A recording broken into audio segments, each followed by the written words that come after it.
So I have finally settled on the next thing I like to teach on Mondays, and I've settled on doing a series on the theology of the body. And so I guess today officially begins Theology of the Body Mondays.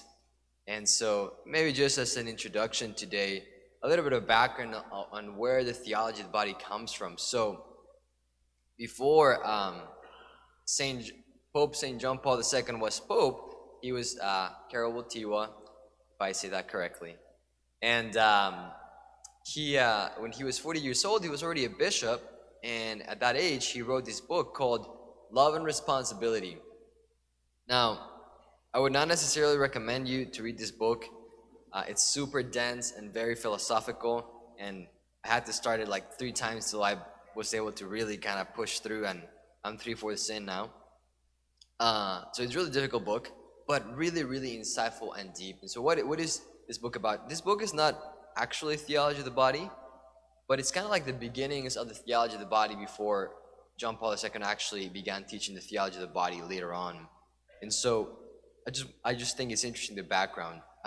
John Paul II started pondering, or Karol Wojtyła, very deeply things about the sexual teachings of the church, or where the church taught about human sexuality. And in the intro of this book, he says that this book is above all like the result of an incessant confrontation of doctrine with life, which is just what the work of a spiritual advisor consists of. So Karol Wojtyła found himself as a spiritual advisor of people walking with him. There's like the doctrine of the church, and there was life. And there seemed to be maybe like a gap there of how people could understand better why it is that Jesus and the church teach what they teach. He continues in the introduction, he says, rules often run up against greater difficulties in practice than in theory. And the spiritual advisor who is concerned above all with the practical must seek ways of justifying them. For his task is not only to command or forbid, but to justify, to interpret, to explain. So just from the beginning, I think of this work, you see the beautiful heart of Karol Wojtyła, who is at the heart of a pastor. He's saying, I don't want to just tell people, well, I command you, you shouldn't do this. I forbid you, you shouldn't do this. This is the rule. The church teaches, Jesus teaches, that's it. He's concerned of the experience of these people, and he wants to justify for them, to help them understand in a deeper way what it is to be human, and why the Lord teaches certain things about human sexuality, so that it becomes more palatable, maybe palpable, right, and digestible to their experience. And so this whole work, a very deep philosophical work, is a work that he's always trying to ground in the experience. And another thing that he mentions in the introduction is that he was able to talk to a lot of couples, and couples were really vulnerable with him about a lot of things. And so in a way he was able to, he kind of speaks at the beginning, what's a celibate guy speaking about sexuality?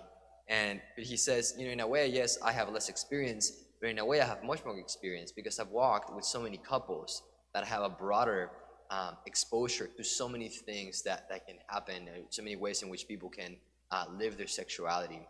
And it's amazing if you read this book of you're like, how did this guy come up with this? The depths of his thinking of what it means to be human and the matters of human sexuality. So this is the background of Karol Wojtyła, right? He was thinking a lot about human sexuality. Later on, he becomes Pope. Once he becomes Pope, John Paul II, maybe 20 years later after he wrote this book, he begins on every Wednesday for 129 Wednesdays to give audiences. And instead of just going a philosophical route, he starts reflecting on human sexuality from the scriptures. He already has his philosophical background and thinking a lot about human sexuality and morality and stuff like that. Now he begins to give lectures. And these 129 lectures is what later was kind of called the theology of the body, this very rich teaching, what it means to be human, and what it means to be sexual beings, because as humans we are sexual beings, and yet still made in the image and likeness of God. So what does this mean? So that's kind of a general, where does the theology of the body come from, and what is it? And so we'll begin to dive into the theology of the body more next time.